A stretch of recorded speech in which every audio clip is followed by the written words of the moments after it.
En 1997, David Parker publicó el texto vivo de los Evangelios. Este libro tiene un capítulo importante que muestra cómo los últimos 3 capítulos del Evangelio de Lucas crecieron considerablemente con el tiempo. Gran parte de ese crecimiento se puede atribuir a la armonización, es decir, a que los escribas querían que Lucas coincidiera con Pablo o con los otros evangelios. Pero parte de ese crecimiento también se puede atribuir a cambios de tipo teológico. En resumen, cuando ciertos escribas tenían intereses teológicos particulares, añadían material. Los estudiosos han observado este fenómeno, al menos desde principios del siglo XX. Dos famosos críticos textuales, llamados Westcott y Hort, notaron algo inusual. Había una copia de los Evangelios del siglo V que generalmente añadía material. Este texto se llama Codex Bese. Pero en ocasiones, el Codex Bese carecía de pasajes que estaban presentes en otros manuscritos de Lucas de muy buena calidad. Westcott y Hort coincidían en que, en estos casos, el Codex Bese tenía razón al no incluir estos pasajes porque, de hecho, eran interpolaciones posteriores en Lucas. En este video, quiero abordar dos preguntas. Primero, ¿cómo es que las interpolaciones llegaron de manera constante a algunos de los mejores manuscritos de Lucas canónico? Y segundo, ¿por qué muchas de las lecturas más breves en el Codex Bese coinciden con lo que encontramos en el Evangelio marcionita? Soy el Dr. David Litua y en este canal hablamos sobre el cristianismo primitivo, el mundo grecorromano y la gnosis cristiana. Si están aquí para apoyar contenido completamente gratis y enteramente humano, sean bienvenidos. Los invito a suscribirse, apoyarme en Patreon y unirse a mi escuela en línea, la Academia Gnosis, donde tendrán acceso instantáneo a 11 cursos en línea en los campos de estudios bíblicos y estudios herméticos. Si quieren recibir resúmenes de lo más reciente y destacado en la investigación en estos campos directamente en su correo, pueden registrarse gratis en mi sitio web, el Archivo Gnóstico. Todos los enlaces están en la descripción.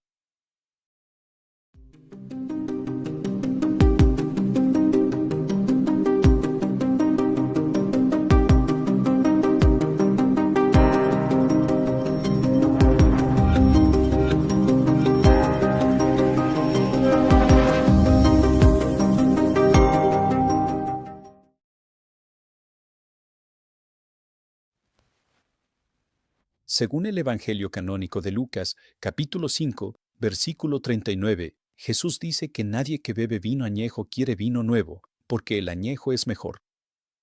Ahora bien, Marción no tenía este versículo en su Evangelio, así que los estudiosos normalmente han asumido que él lo eliminó.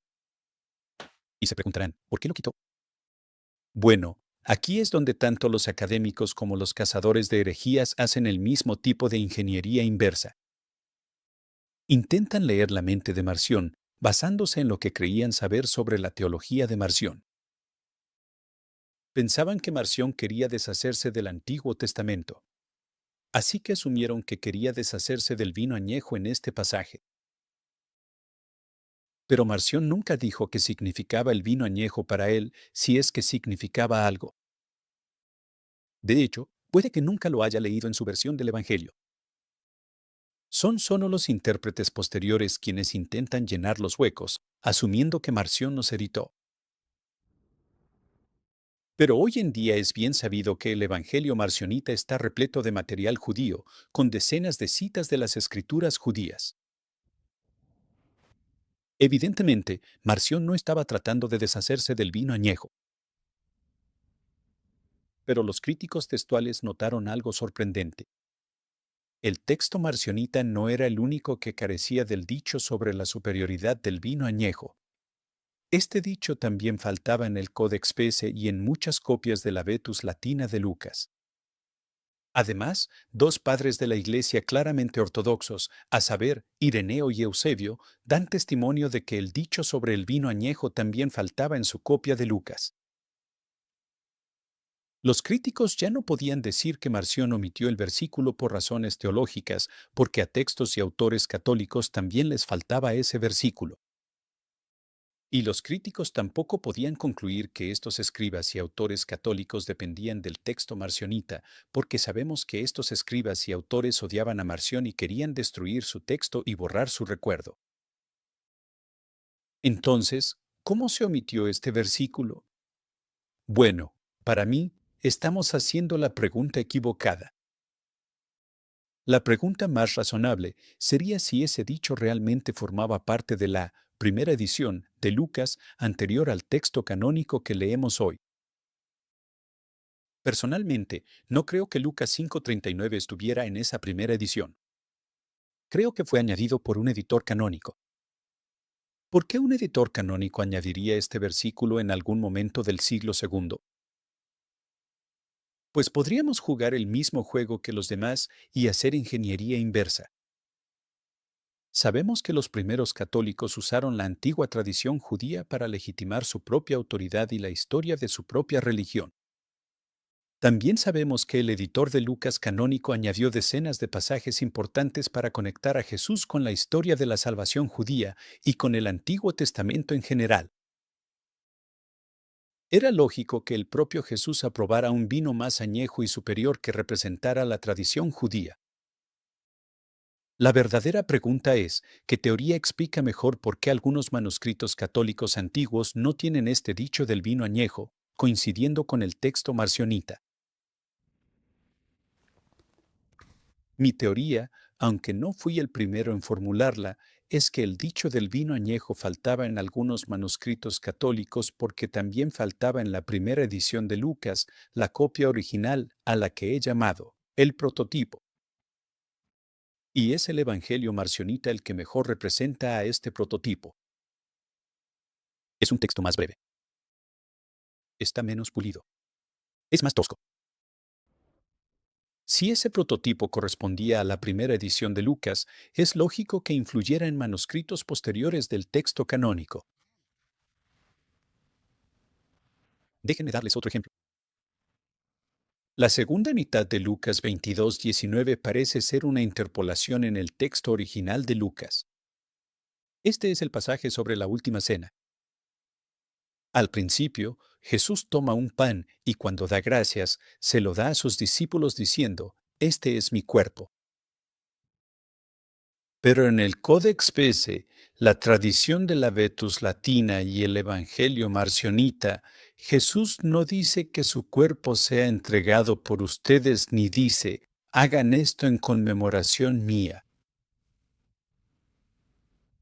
No creo que estas dos frases fueran añadidas al azar por algún escriba, sino por el editor, alguien que conscientemente editaba a Lucas canónico.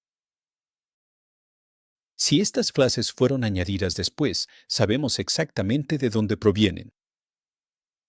Es Primera de Corintios 11:24, donde el cuerpo es entregado por los discípulos y ellos comen el cuerpo en conmemoración de Jesús.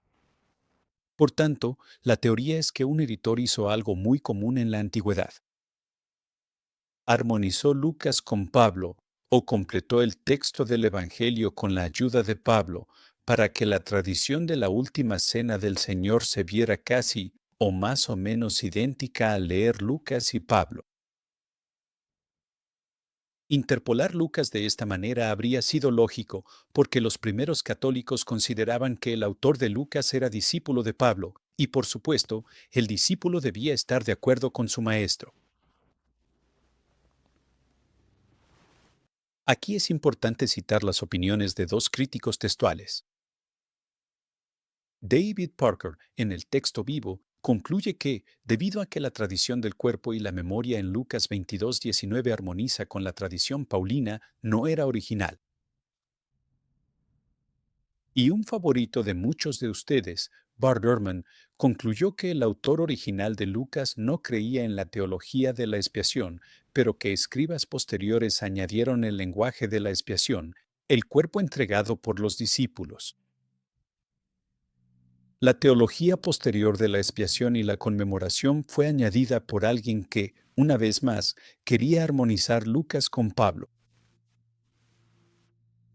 Ambos eruditos apoyan la originalidad del texto más breve, que como es de esperarse, es el texto marcionita. Aunque ni Parker ni Ehrman estaban tratando de apoyar la originalidad del Evangelio marcionita. Ellos no tienen ningún interés personal en ese asunto, pero señalan que la lectura más breve es superior.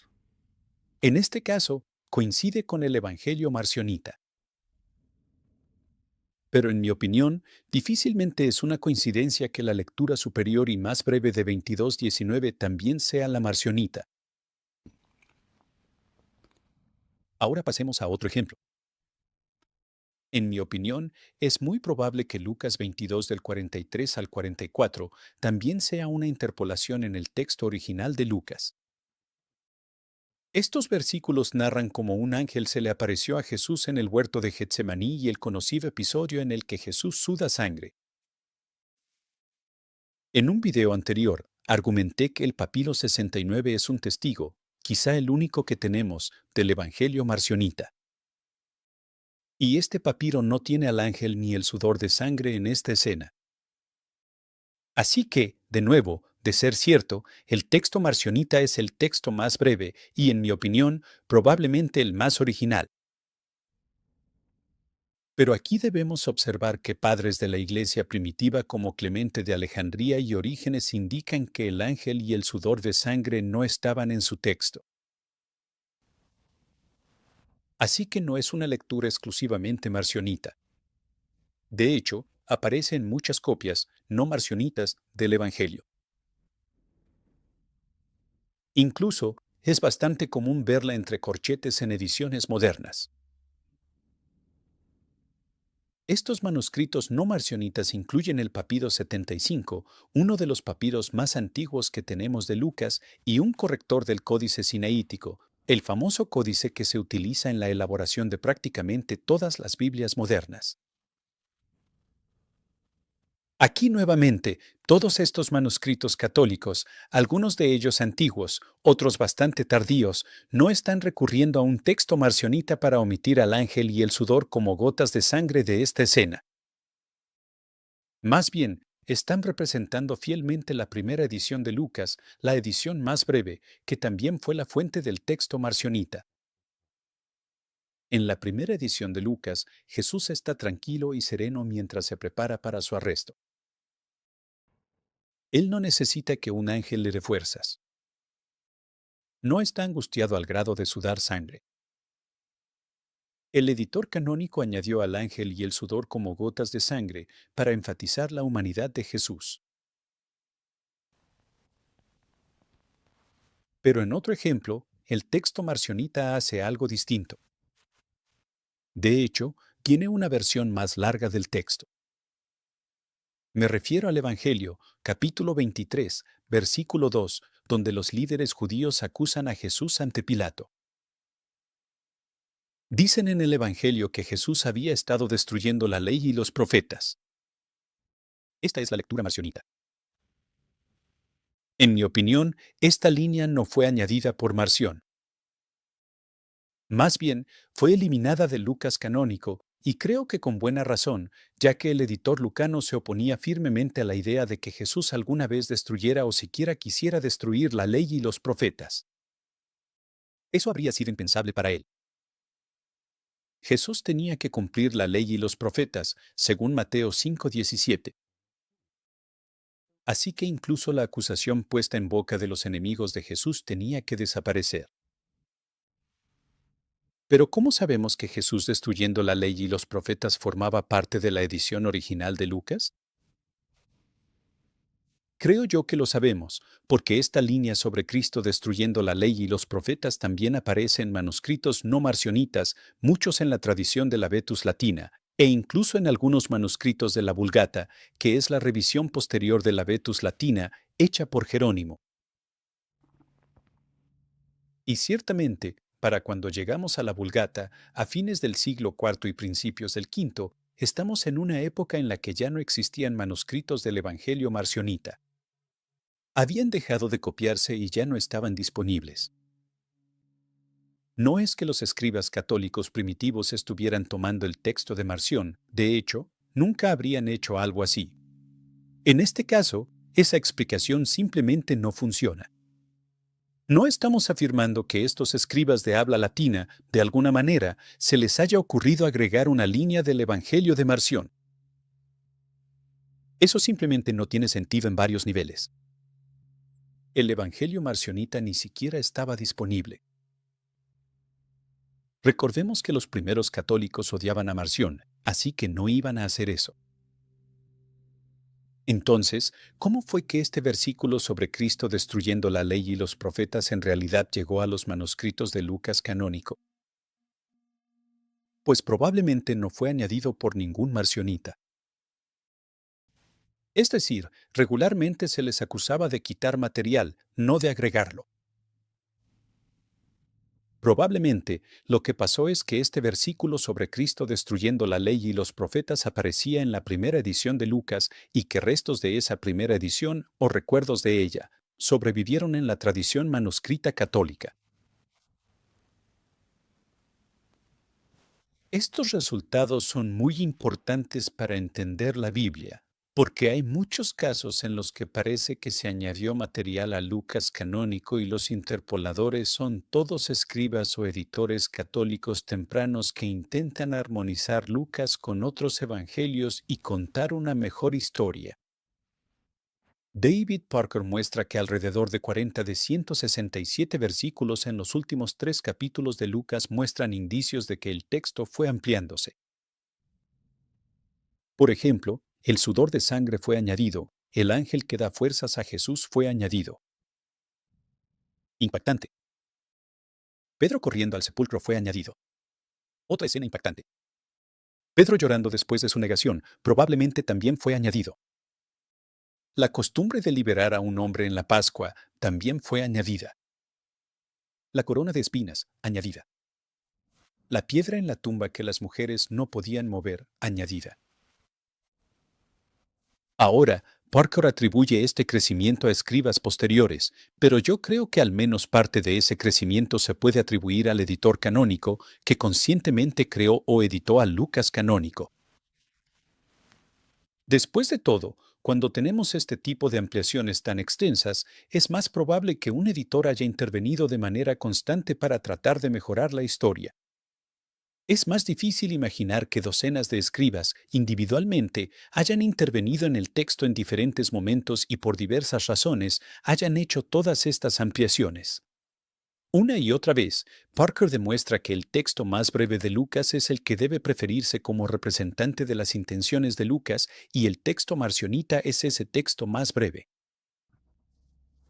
Los muchos ejemplos de Parker proporcionan lo que él considera evidencia irrefutable de que el texto de estos capítulos no estaba establecido.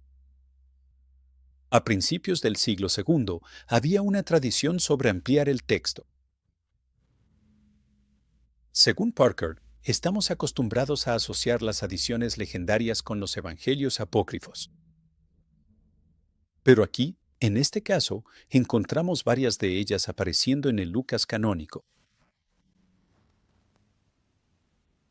Entonces, ¿qué deberíamos concluir? Bueno, creo que podemos hacer una deducción lógica y decir que el Lucas canónico no es solo un producto editado, sino un evangelio apócrifo. Por supuesto, esto no significa que el texto marcionita sea el original en estado puro, sino que representa mejor esa primera edición de Lucas que, por supuesto, ya no conservamos.